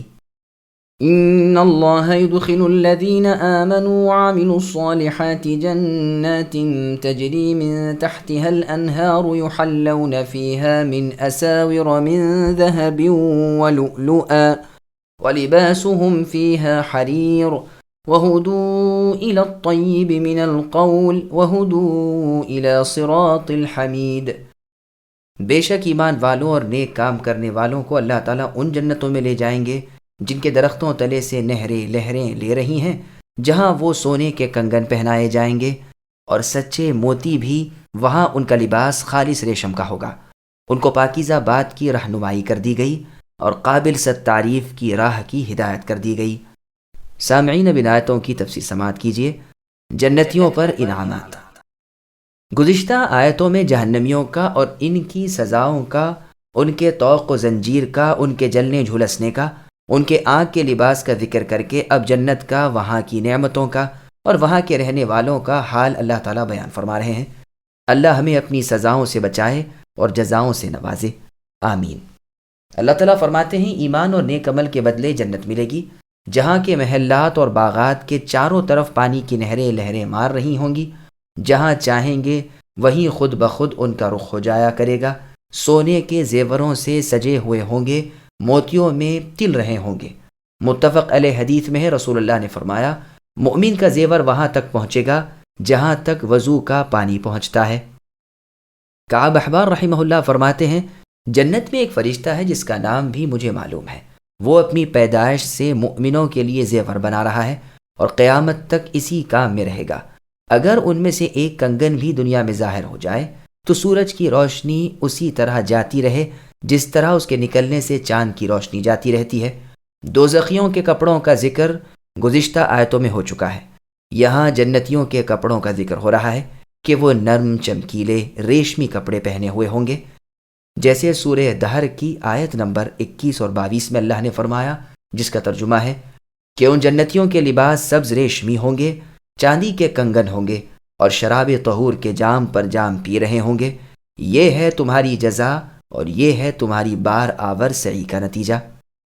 صحیح بخاری اور مسلم نیز سنن الکبریٰ میں نبی صلی اللہ علیہ وسلم کا فرمان ہے، ریشم تم نہ پہنو، جو اسے دنیا میں پہن لے گا وہ آخرت کے دن اس سے محروم رہے گا۔ مسند احمد نیز صحیح بخاری اور مسلم میں ہے، عبداللہ بن زبیر رضی اللہ عنہما فرماتے ہیں، جو اس دن ریشمی لباس سے محروم رہا وہ جنت میں نہ جائے گا، کیونکہ جنت والوں کا یہی لباس ہے۔ ان کو پاک بات سکھا دی گئی، جیسے اللہ نے سورہ ابراہیم کی آیت نمبر 23 میں فرمایا، تحیتہم فیہا سلام۔ ایماندار اللہ کے حکم سے جنت میں جائیں گے جہاں ان کا تحفہ آپس میں سلام ہوگا۔ اور سورہ رعد کی آیت نمبر 23 اور 24 میں ہے، جس کا ترجمہ ہے، ہر دروازے سے فرشتے جنتیوں کے پاس آئیں گے اور سلام کر کے کہیں گے، تمہارے صبر کا کیا اچھا انجام ہوا۔ اور سورہ واقعہ کی آیت نمبر 25 اور 26 میں اللہ نے فرمایا، لا يسمعون فيها لغوا ولا تأثیما الا قیلا سلاما سلاما۔ وہاں جنت میں جنتی کوئی لغو بیہودہ بات اور رنجیدہ بات نہ سنیں گے بجز سلام اور سلامتی کے، پس انہیں وہ مکان دے دیا گیا جہاں صرف دل لبھانے والی آوازیں اور سلام ہی سلام سنتے ہیں۔ جیسے اللہ کا فرمان ہے، وہاں مبارک سلامت کی آوازیں ہی آئیں گی، برخلاف دوزخ کے کہ ہر وقت ڈانٹ ڈپٹ سنتے ہیں، جھڑکے جاتے ہیں اور سرزنش کی جا رہی ہے کہ ایسے عذاب برداشت کرو وغیرہ۔ اور انہیں وہ جگہ دی گئی کہ یہ نہال نہال ہو گئے، اور بے ساختہ ان کی زبانوں سے اللہ کی حمد ادا ہونے لگی، کیونکہ بے شمار بے نظیر رحمتیں پالی، یعنی اہل جنت کے لیے۔ صحیح مسلم میں رسول اللہ کا فرمان ہے کہ جیسے بے قصد و بے تکلف سانس آتا جاتا رہتا ہے، اسی طرح جنت میں جنت والوں کو تسبیح و حمد کا الہام ہوگا۔ بعض مفسرین کا قول ہے کہ طیب کلام سے مراد قرآن کریم ہے اور لا الہ الا اللہ ہے۔ حدیث میں ہے کہ لا الہ الا اللہ بہترین ذکر ہے، اور صراط حمید یعنی لائق تعریف راستے سے مراد اسلامی راستہ ہے۔ یہ تفسیر بھی پہلی تفسیر کے خلاف نہیں، واللہ اعلم۔ ان الذين كفروا ويصدون عن سبيل الله والمسجد الحرام الذي جعلناه للناس سواء العاكف فيه والباد ومن يرد فيه بإلحاد بظلم نذقه من عذاب أليم۔ بے شک جن لوگوں نے کفر کیا اور اللہ کی راہ سے روکنے لگے، اور اس حرمت والی مسجد یعنی مسجد الحرام سے بھی، جسے ہم نے تمام لوگوں کے لیے مساوی کر دیا ہے، وہیں کے رہنے والے ہوں یا باہر کے ہوں، جو بھی ظلم کے ساتھ وہاں الحاد کا ارادہ کرے، ہم اسے دردناک عذاب چکھائیں گے۔ سامعین، اب اس آیت کی تفسیر سماعت کیجیے۔ مسجد الحرام سے روکنا بڑا گناہ ہے۔ اللہ تعالیٰ کافروں کے اس فعل کی تردید کرتے ہیں جو مسلمانوں کو مسجد حرام سے روکتے تھے، وہاں انہیں احکام حج ادا کرنے سے باز رکھتے تھے، باوجود اس کے اولیاء اللہ ہونے کا دعویٰ کرتے تھے، حالانکہ اولیاء اللہ وہ ہیں جن کے دلوں میں اللہ کا ڈر ہو۔ اس سے معلوم ہوتا ہے کہ یہ ذکر مدینے کا ہے، جیسے سورہ بقرہ کی آیت نمبر 217 یسألونک عن الشہر الحرام میں ہے۔ یہاں فرمایا کہ باوجود کفر کے پھر یہ بھی فعل ہے کہ اللہ کی راہ سے اور مسجد حرام سے مسلمانوں کو روکتے ہیں جو در حقیقت اس کے اہل ہیں۔ یہی ترتیب سورہ رعد کی آیت نمبر 28 الذین آمنوا وتطمئن قلوبهم بذکر اللہ، یعنی ان کی صفت یہ ہے کہ ان کے دل اللہ کے ذکر سے مطمئن ہو جاتے ہیں۔ مسجد حرام جو اللہ نے سب کے لیے یکساں طور پر باحرمت بنائی ہے، مقیم مسافر کے حقوق میں کوئی کمی زیادتی نہیں رکھی۔ اہل مکہ بھی مسجد حرام میں اتر سکتے ہیں اور باہر والے بھی۔ وہاں کی منزلوں میں وہاں کے باشندے اور بیرون جات کے لوگ سب ایک ہی حق رکھتے ہیں۔ اس مسئلے میں امام شافعی، امام اسحاق بن راہویہ رحمہم اللہ نے امام احمد بن حنبل رحمہ اللہ کی موجودگی میں اختلاف کیا۔ امام شافعی رحمہ اللہ تو فرمانے لگے مکے کی حویلیاں ملکیت میں لائی جا سکتی ہیں، ورثے میں بٹ سکتی ہیں اور کرائے پر بھی دی جا سکتی ہیں۔ دلیل یہ دی کہ اسامہ بن زید رضی اللہ عنہما نے رسول اللہ سے سوال کیا کہ کل آپ مکے میں اپنے ہی مکان میں اتریں گے؟ تو رسول اللہ نے جواب دیا کہ عقیل یعنی میرے چچازاد بھائی نے ہمارے لیے کون سی حویلی چھوڑی ہے؟ پھر فرمایا کافر مسلمان کا وارث نہیں ہوتا اور نہ مسلمان کافر کا۔ یہ روایت بخاری، مسلم، سنن نبی داؤد وغیرہ کی ہے۔ امام شافعی نے ایک اور دلیل یہ بھی دی کہ امیر المؤمنین عمر فاروق رضی اللہ عنہ نے صفوان ابن امیہ کا مکان 4000 درہم میں خرید کر وہاں جیل خانہ بنایا تھا۔ طاؤس اور عمرو ابن دینار بھی اس مسئلے میں امام صاحب کے ہمنوا ہیں۔ امام اسحاق بن راہوے رحمہ اللہ اس کے خلاف کہتے ہیں کہ وہ ورثے میں نہیں بٹ سکتے، نہ کرائے پر دیے جا سکتے ہیں۔ سلف میں سے ایک جماعت یہی کہتی ہے۔ مجاہد اور عطا رحمہ اللہ کا یہی مسلک ہے۔ اس کی دلیل ابن ماجہ کی یہ حدیث ہے۔ علقمہ بن نضلہ رحمہ اللہ فرماتے ہیں رسول اللہ صلی اللہ علیہ وسلم کے زمانے میں اور صدیقی و فاروقی خلافت میں مکے کی حویلیاں آزاد اور بے ملکیت کہیں جاتی رہیں، اگر ضرورت ہوتی تو رہتے، ورنہ اور کو بسنے کے لیے دے دیتے۔ لیکن یہ روایت علقمہ ابن نضلہ کے تابعی ہونے نیز ان کے ارسال کی وجہ سے ضعیف ہے۔ عبداللہ بن عمر رضی اللہ عنہما فرماتے ہیں نہ تو مکے کے مکانوں کو بیچنا جائز ہے، نہ ان کا کرایہ لینا۔ عطا رحمہ اللہ بھی حرم میں کرایہ لینے کو منع کرتے تھے۔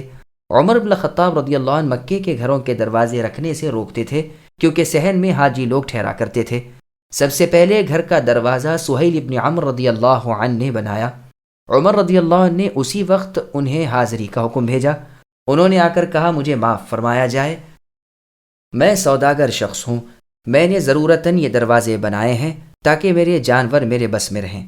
آپ نے فرمایا پھر خیر ہم اسے تمہارے لیے ہی جائز رکھتے ہیں۔ اور روایت میں حکم فاروقی ان الفاظ میں مروی ہے کہ اے اہل مکہ اپنے مکانوں کے دروازے نہ رکھو تاکہ باہر کے لوگ جہاں چاہیں ٹھہریں۔ عطا رحمہ اللہ فرماتے ہیں شہری اور غیر وطنی ان میں برابر ہیں، جہاں چاہیں اتریں۔ عبداللہ ابن عمر رضی اللہ عنہما فرماتے ہیں مکے کے گھروں کا کرایہ کھانے والا اپنے پیٹ میں آگ بھرنے والا ہے۔ امام احمد رحمہ اللہ نے ان دونوں باتوں کے درمیان مسلک پسند فرمایا ہے، یعنی ملکیت کو اور ورثے کو تو جائز بتلایا، ہاں کرایہ کو ناجائز کہا ہے۔ اس سے دلیلوں میں جمع ہو جاتی ہے۔ واللہ اعلم۔ بالحادن میں با زائد ہے، جیسے سورہ مؤمنون کی آیت نمبر 20 تنبت بالدہن میں، اور عاشی کے شعر میں ضمنت برزق عیالنا ارماحنا میں، یعنی ہمارے گھرانے کی روزیاں ہمارے نیزوں پر موقوف ہیں۔ اور شاعروں کے اشعار میں با کا ایسے موقعوں پر زائد آنا مستعمل ہوا ہے، لیکن اس سے بھی عمدہ بات یہ ہے کہ ہم کہیں کہ یہاں کا فعل یہمو کے معنی کا متضمن ہے، اس لیے با کے ساتھ متعدی ہوا ہے۔ الحاد سے مراد کبیرہ شرمناک گناہ ہے، بظلم سے مراد قصدن ہے، تعویل کی روح سے نہ ہونا ہے، اور معنی شرک کے غیر اللہ کی عبادت کے بھی کیے گئے ہیں۔ یہ بھی مطلب ہے کہ حرم میں اللہ کے حرام کیے ہوئے کام کو حلال سمجھ لینا، جیسے گناہ قتل، بے جا ظلم و ستم وغیرہ۔ ایسے لوگ دردناک عذابوں کے سزاوار ہیں۔ مجاہد رحمہ اللہ فرماتے ہیں جو بھی یہاں یعنی حرم میں برا کام کرے، یہ حرم کی خصوصیت ہے کہ غیر وطنی لوگ جب کسی بد کام کا عزم کر لیں تو انہیں سزا ہوتی ہے، گو اسے نہ کریں۔ ابن مسعود رضی اللہ عنہ فرماتے ہیں اگر کوئی شخص عدن میں ہو اور حرم میں الحاد و ظلم کا ارادہ رکھتا ہو تو بھی اللہ اسے دردناک عذاب کا مزہ چکھائیں گے۔ شعبہ رحمہ اللہ فرماتے ہیں اس نے تو اسے مرفوع بیان کیا تھا لیکن میں اسے مرفوع بیان نہیں کرتا۔ یہ روایت مسند احمد، مستدرک حاکم وغیرہ کی ہے۔ اس کی ایک اور سند بھی ہے جو صحیح ہے، اور موقوف ہونا بنسبت مرفوع ہونے کے زیادہ ٹھیک ہے۔ عموماً قول ابن مسعود رضی اللہ عنہ سے ہی مروی ہے، واللہ اعلم۔ مستدرک حاکم میں ہے رسول اللہ نے فرمایا کسی پر برائی کے صرف ارادے سے برائی نہیں لکھی جاتی، لیکن اگر دور دراز مثلاً عدن میں بیٹھ کر بھی یہاں کے کسی شخص کے قتل کا ارادہ کرے تو اللہ اسے دردناک عذاب میں مبتلا کریں گے۔ مجاہد رحمہ اللہ فرماتے ہیں ہاں ان پر یہاں قسمیں کھانا بھی الحاد میں داخل ہے۔ سعید بن جبیر رحمہ اللہ کا فرمان ہے کہ اپنے خادم کو یہاں گالی دینا بھی الحاد میں ہے۔ ابن عباس رضی اللہ عنہما کا قول ہے امیر شخص کا یہاں آ کر تجارت کرنا۔ ابن عمر رضی اللہ عنہما فرماتے ہیں مکے میں اناج کا بیچنا۔ حبیب ابن ابو ثابت رحمہ اللہ فرماتے ہیں گراں فروشی کے لیے اناج کو یہاں روک رکھنا۔ ابن عباس رضی اللہ عنہما فرماتے ہیں یہ آیت عبداللہ ابن انیس کے بارے میں اتری ہے، اسے رسول اللہ نے ایک مہاجر اور ایک انصار کے ساتھ بھیجا تھا۔ ایک مرتبہ ہر ایک اپنے اپنے نسب پر فخر کرنے لگا۔ اس نے غصے میں آ کر انصاری کو قتل کر دیا اور مکے کی طرف بھاگ کھڑا ہوا اور دین اسلام چھوڑ بیٹھا، یعنی مرتد ہو گیا۔ تو مطلب یہ ہوگا کہ جو الحاد کر کے مکے کی پناہ لے، ان آثار سے گو یہ معلوم ہوتا ہے کہ یہ سب کام الحاد میں سے ہیں، لیکن حقیقتاً یہ ان سب سے زیادہ عام ہے، بلکہ اس میں تنبیہ ہے اس سے بڑی چیز پر، اسی لیے کہ جب ہاتھی والوں نے بیت اللہ کی خرابی کا ارادہ کیا تو اللہ تعالیٰ نے ان پر پرندوں کے غول بھیج دیے، جنہوں نے ان پر کنکریاں پھینک کر ان کا بھس اڑا دیا اور وہ دوسروں کے لیے باعث عبرت بنا دیے گئے۔ چنانچہ صحیح بخاری نیز ابن حبان میں ہے، رسول اللہ نے فرمایا کہ ایک لشکر اس بیت اللہ خانہ کعبہ کے غزوے کے ارادے سے آئے گا، جب وہ پہنچیں گے تو سب کے سب مع اول آخر کے دھسا دیے جائیں گے۔ مسند احمد میں ہے کہ عبداللہ بن عمر رضی اللہ عنہما عبداللہ بن زبیر رضی اللہ عنہما سے فرماتے ہیں، آپ یہاں یعنی مسجد حرام میں الحاد کرنے سے بچیں۔ میں نے رسول اللہ صلی اللہ علیہ وسلم سے سنا ہے کہ یہاں ایک قریشی الحاد کرے گا، اس کے گناہ اگر تمام جن و انس کے گناہوں سے تولے جائیں تو بھی بڑھ جائیں، دیکھو خیال رکھو تم وہی نہ بن جانا۔ اور روایت میں ہے کہ یہ نصیحت آپ نے انہیں حتیم میں بیٹھ کر کی تھی۔ یہ روایت بھی مسند احمد کی ہے۔ وَإِذْ بَوَّأْنَا لِإِبْرَاهِيمَ مَكَانَ الْبَيْتِ أَلَّا تُشْرِكْ بِي شَيْئًا وَطَهِّرْ بَيْتِيَ لِلطَّائِفِينَ وَالْقَائِمِينَ وَالرُّكَّعِ السُّجُودِ وَأَذِّنْ فِي النَّاسِ بِالْحَجِّ يَأْتُوكَ رِجَالًا وَعَلَى كُلِّ ضَامِرٍ يَأْتِينَ مِنْ كُلِّ فَجٍّ عَمِيقٍ۔ اور جب کہ ہم نے ابراہیم علیہ السلام کو کعبے کے مکان کی جگہ مقرر کر دی، اس شرط پر کہ میرے ساتھ کسی کو شریک نہ کرنا، اور میرے گھر خانہ کعبہ کو طواف، قیام، رکوع اور سجدہ کرنے والوں کے لیے پاک صاف رکھنا، لوگوں میں حج کی منادی یعنی اعلان کر دیجئے، لوگ تمہارے پاس پا پیادہ بھی آئیں گے اور دبلے پتلے اونٹوں پر بھی دور دراز کی تمام راہوں سے آ جائیں گے۔ سامعین، اب ان آیتوں کی تفسیر سماعت کیجیے۔ ابراہیم علیہ السلام اور بیت اللہ، یہاں مشرکین کو متنبہ کیا جاتا ہے کہ وہ گھر جس کی بنیاد اول دن سے اللہ کی توحید پر رکھی گئی ہے، تم نے اس میں شرک جاری کر دیا۔ اس گھر کے بانی خلیل اللہ ابراہیم علیہ السلام ہیں۔ سب سے پہلے آپ نے ہی اسے بنایا۔ رسول اللہ صلی اللہ علیہ وسلم سے ابو ذر رضی اللہ عنہ نے سوال کیا کہ اللہ کے رسول، سب سے پہلے کون سی مسجد بنائی گئی؟ رسول اللہ نے فرمایا مسجد حرام یعنی خانہ کعبہ۔ میں نے کہا پھر کون سی؟ فرمایا بیت المقدس یعنی مسجد الاقصی۔ میں نے کہا ان دونوں کے درمیان کس قدر مدت کا فاصلہ ہے؟ فرمایا 40 سال کا۔ یہ روایت صحیح بخاری نیز صحیح مسلم، مسند احمد وغیرہ کی ہے۔ اور سورہ آل عمران کی آیت نمبر 96 میں اللہ نے فرمایا ان اول بیت وضع للناس للذی ببکۃ مبارکا، 2 آیتوں تک۔ اور سورہ بقرہ کی آیت نمبر 125 میں اللہ نے فرمایا، جس کا ترجمہ ہے، ہم نے ابراہیم اور اسماعیل علیہ السلام سے وعدہ لیا کہ میرے گھر یعنی خانہ کعبہ مسجد الحرام کو پاک رکھنا۔ بیت اللہ کی بنا کا کل ذکر ہم پہلے لکھ چکے ہیں، اس لیے یہاں دوبارہ لکھنے کی ضرورت نہیں۔ یہاں فرمایا اسے صرف میرے نام پر اے ابراہیم اور اسماعیل بناؤ اور اسے پاک رکھو یعنی شرک وغیرہ سے، اور اسے خاص کر دو ان کے لیے جو موحد ہیں۔ طواف و عبادت ہے جو ساری زمین پر بجز بیت اللہ کے میسر ہی نہیں، ناجائز ہے، یعنی کسی تودے، کسی مرشد، کسی ملا، کسی قبر، کسی گنبد وغیرہ کا طواف جائز نہیں، یہ حرام ہے۔ صرف خانہ کعبہ کا طواف ہی جائز ہے اور یہی عبادت ہے۔ پھر طواف کے ساتھ نماز کو ملایا، قیام، رکوع، سجدے کا ذکر فرمایا، اسی لیے کہ جس طرح طواف اس کے ساتھ مخصوص ہے، نماز کا قبلہ بھی یہی ہے۔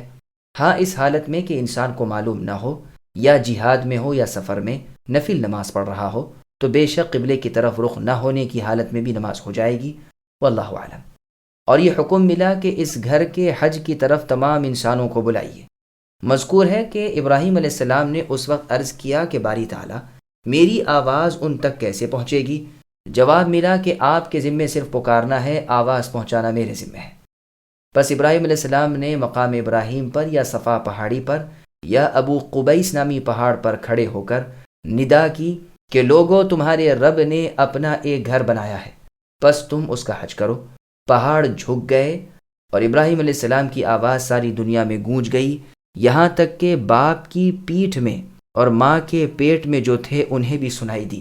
ہر پتھر، درخت اور ہر اس شخص نے جس کی قسمت میں حج کرنا لکھا تھا بآواز بلند لبیک پکارا۔ بہت سے سلف سے یہ منقول ہے۔ یہ روایت مستدرک حاکم اور تفسیر ابن جریر طبری میں ہے، واللہ اعلم۔ پھر آگے فرمایا پیدل لوگ بھی آئیں گے اور سواریوں پر سوار بھی آئیں گے۔ اس سے بعض حضرات نے استدلال کیا ہے کہ جسے طاقت ہو اس کے لیے پیدل حج کرنا سواری پر حج کرنے سے افضل ہے، اس لیے کہ پہلے پیدل والوں کا ذکر ہے، پھر سواری کا، تو ان کی طرف زیادہ توجہ ہوئی اور ان کی ہمت کی قدردانی کی گئی۔ چنانچہ ابن عباس رضی اللہ عنہما فرماتے ہیں میری یہ تمنا باقی رہ گئی کہ کاش کہ میں پیدل حج کرتا، اس لیے کہ فرمان الہی میں پیدل والوں کا ذکر ہے، لیکن اکثر بزرگوں کا قول ہے کہ سواری پر افضل ہے، کیونکہ رسول اللہ صلی اللہ علیہ وسلم نے باوجود کمال قدرت و قوت کے پا پیادہ حج نہیں کیا، تو سواری پر حج کرنا رسول اللہ کی پوری اقتدا ہے۔ پھر آگے اللہ نے فرمایا کہ دور دراز سے حج کے لیے آئیں گے۔ خلیل اللہ ابراہیم علیہ السلام کی دعا بھی یہی تھی، جس کا ذکر اللہ نے سورہ ابراہیم کی آیت نمبر 37 میں فرمایا فَاجْعَلْ أَفْئِدَةً مِّنَ النَّاسِ تَهْوِي إِلَيْهِمْ، کہ اے اللہ لوگوں کے دلوں کو آپ ان کی طرف متوجہ کر دیجئے۔ آج دیکھ لو وہ کون سا مسلمان ہے جس کا دل کعبے کی زیارت کا مشتاق نہ ہو اور جس کے دل میں طواف کی تمنائیں تڑپ نہ رہی ہوں۔ اللہ ہمیں نصیب فرمائے، آمین۔ لِيَشْهَدُوا مَنَافِعَ لَهُمْ وَيَذْكُرُوا اسْمَ اللَّهِ فِي أَيَّامٍ مَّعْلُومَاتٍ عَلَى مَا رَزَقَهُم مِّن بَهِيمَةِ الْأَنْعَامِ فَكُلُوا مِنْهَا وَأَطْعِمُوا الْبَائِسَ الْفَقِيرَ ثُمَّ لْيَقْضُوا تَفَثَهُمْ وَلْيُوفُوا نُذُورَهُمْ وَلْيَطَّوَّفُوا بِالْبَيْتِ الْعَتِيقِ۔ اپنے فائدے کے حاصل کرنے کو آ جائیں اور ان مقررہ دنوں میں اللہ کا نام یاد کریں، ان چوپائیوں پر جو پالتو ہیں، بس تم آپ بھی کھاؤ اور بھوکے فقیروں کو بھی کھلاؤ، پھر اپنا میل کچیل دور کریں اور اپنی نظریں پوری کریں اور اللہ کے قدیم گھر خانہ کعبہ کا طواف کریں۔ سامعین بنایتوں کی تفصیل سماعت کیجیے۔ دنیا و آخرت کے مفاد تجارت وغیرہ کا بھی لیں، جیسے اللہ تعالیٰ نے سورہ بقرہ کی آیت نمبر 198 میں فرمایا لیس علیکم جناح ان تبتغوا فضلا من ربکم، یعنی موسم حج میں تجارت کرنا ممنوع نہیں۔ مقررہ دنوں سے مراد ذوالحجہ کا پہلا عشرہ ہے، یعنی ابتدائی 10 دن۔ صحیح بخاری اور مسلم میں ہے، رسول اللہ فرماتے ہیں کسی دن کا عمل اللہ کے نزدیک ان دنوں یعنی عشرہ ذوالحجہ کے 10 دنوں کے عمل سے افضل نہیں۔ لوگوں نے پوچھا جہاد بھی نہیں؟ فرمایا جہاد بھی نہیں بجز اس مجاہد کے عمل کے جس نے اپنا جان و مال اللہ کی راہ میں کھپا دیا ہے۔ صحیح بخاری میں نے اس حدیث کو اس کی تمام سندوں کے ساتھ ایک مستقل کتاب میں جمع کر دیا ہے۔ انہی 10 دنوں کی قسم اللہ نے سورہ فجر کی آیت نمبر 2 ولیال عشر کی آیت میں کھائی ہے۔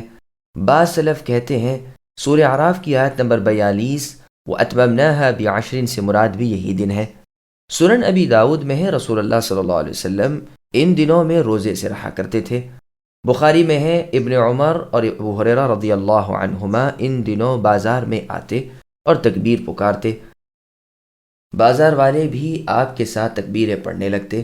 انہی 10 دنوں میں عرفے کا دن ہے، جس دن کے روزے کی نسبت رسول اللہ کا فرمان ہے کہ گزشتہ اور آئندہ 2 سال کے گناہ اس سے معاف ہو جاتے ہیں، یعنی ذوالحجہ کی 90 تاریخ کا عرفے کے دن کا روزہ۔ انہی 10 دنوں میں قربانی کا دن یعنی بقرہ عید کا دن ہے، جس کا نام اسلام میں حج اکبر کا دن ہے۔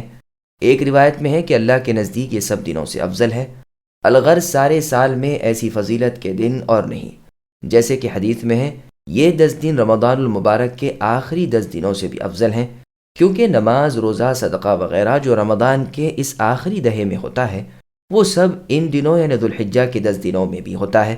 مزید برآں ذوالحجہ میں فریضہ حج کی ادائیگی بھی ہوتی ہے۔ یہ بھی کہا گیا ہے کہ رمضان المبارک کے آخری 10 دن افضل ہیں، کیونکہ ان میں لیلۃ القدر ہے جو 1000 مہینوں سے بہتر ہے۔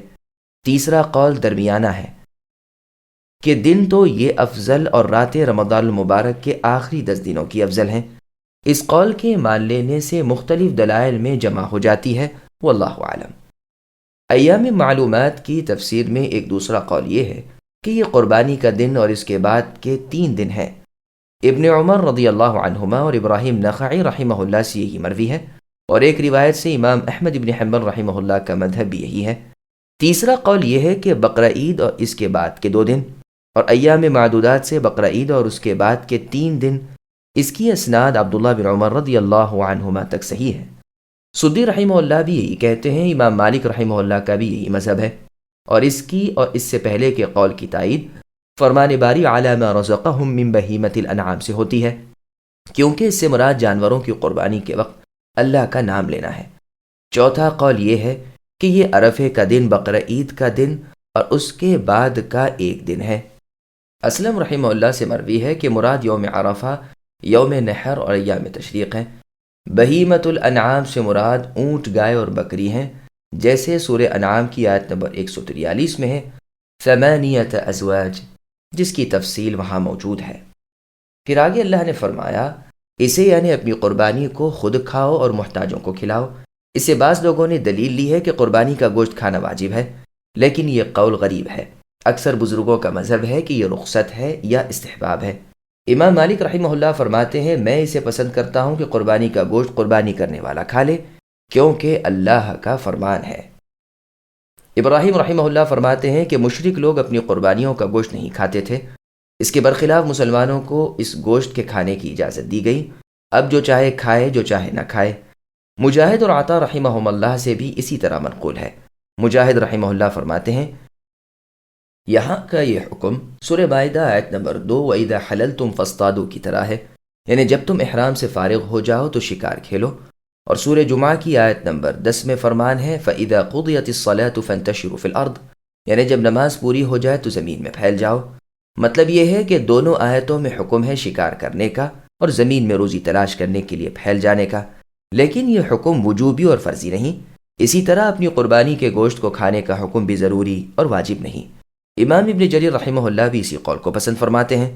بعض لوگوں کا خیال ہے کہ قربانی کے گوشت کے 2 حصے کر دیے جائیں، ایک حصہ خود قربانی کرنے والے کا، دوسرا حصہ فقیر فقراء کا۔ بعض کہتے ہیں 3 حصے کرنے چاہیے، تہائی اپنا، تہائی ہدیہ دینے کے لیے اور تہائی صدقہ کرنے کے لیے۔ پہلے قول والے اوپر کی آیت کی سند لاتے ہیں، اور دوسرا قول والے سورہ حج کی آیت نمبر 36 وَأَطْعِمُوا الْقَانِعَ وَالْمُعْتَرَّ کو دلیل پیش کرتے ہیں۔ اس کا پورا بیان آئے گا انشاءاللہ تعالی۔ اکرمہ رحمہ اللہ فرماتے ہیں، البائس الفقیر سے مراد وہ بے بس انسان ہے جو حاجت ہونے پر بھی سوال سے بچتا ہو۔ مجاہد رحمہ اللہ فرماتے ہیں، جو دست سوال دراز نہ کرتا ہو، بیمار ہو، کم بینائی والا ہو۔ پھر وہ احرام کھول ڈالیں، سر منڈوا لیں، کپڑے پہن لیں، ناخن کٹوا ڈالیں وغیرہ احکام حج پورے کر لیں، نظریں پوری کر لیں، حج کی قربانی کی اور جو ہوں۔ پس جو شخص حج کے لیے نکلا، اس کے ذمے طواف بیت اللہ، طواف صفا مروہ، عرفات کے میدان میں جانا، مزدلفے کی حاضری، شیطانوں کو کنکر مارنا وغیرہ سب کچھ لازم ہے۔ ان تمام احکام کو پورا کریں اور صحیح طور پر بجا لائیں، اور بیت اللہ کا طواف کریں جو یوم النحر کو واجب ہے، یعنی ذوالحجہ کی 10ویں تاریخ کو۔ ابن عباس رضی اللہ عنہما فرماتے ہیں، حج کا آخری کام طواف ہے، رسول اللہ نے بھی کیا۔ جب رسول اللہ 10 ذوالحجہ کو مینا کی طرف واپس آئے تو سب سے پہلے شیطانوں کو کنکریاں ماری، ساتھ پھر قربانی کی، پھر سر منڈوایا، پھر لوٹ کر بیت اللہ آ کر طواف بیت اللہ کیا۔ ابن عباس رضی اللہ عنہما سے بخاری اور مسلم میں مروی ہے کہ لوگوں کو حکم کیا گیا ہے کہ ان کا آخری کام طواف بیت اللہ ہو، ہاں البتہ حائضہ عورتوں کو تخفیف کر دی گئی ہے۔ بیت العتیق کے لفظ سے استدلال کر کے فرمایا گیا کہ طواف کرنے والے کو حتیم بھی اپنے طواف کے اندر لے لینا چاہیے، اس لیے کہ وہ بھی اصل بیت اللہ میں ہے۔ ابراہیم علیہ السلام کی بنا میں یہ داخل تھا، گو قریش نے نیا بناتے وقت اسے باہر چھوڑ دیا، لیکن اس کی وجہ بھی خرچ کی کمی تھی، نہ کہ اور کچھ۔ پہلے اسی طرح کی عمارت تھی کہ یہ اندر تھا، اسی لیے اسے پرانا گھر کہا گیا ہے، یہی سب سے پہلا خانہ ہے۔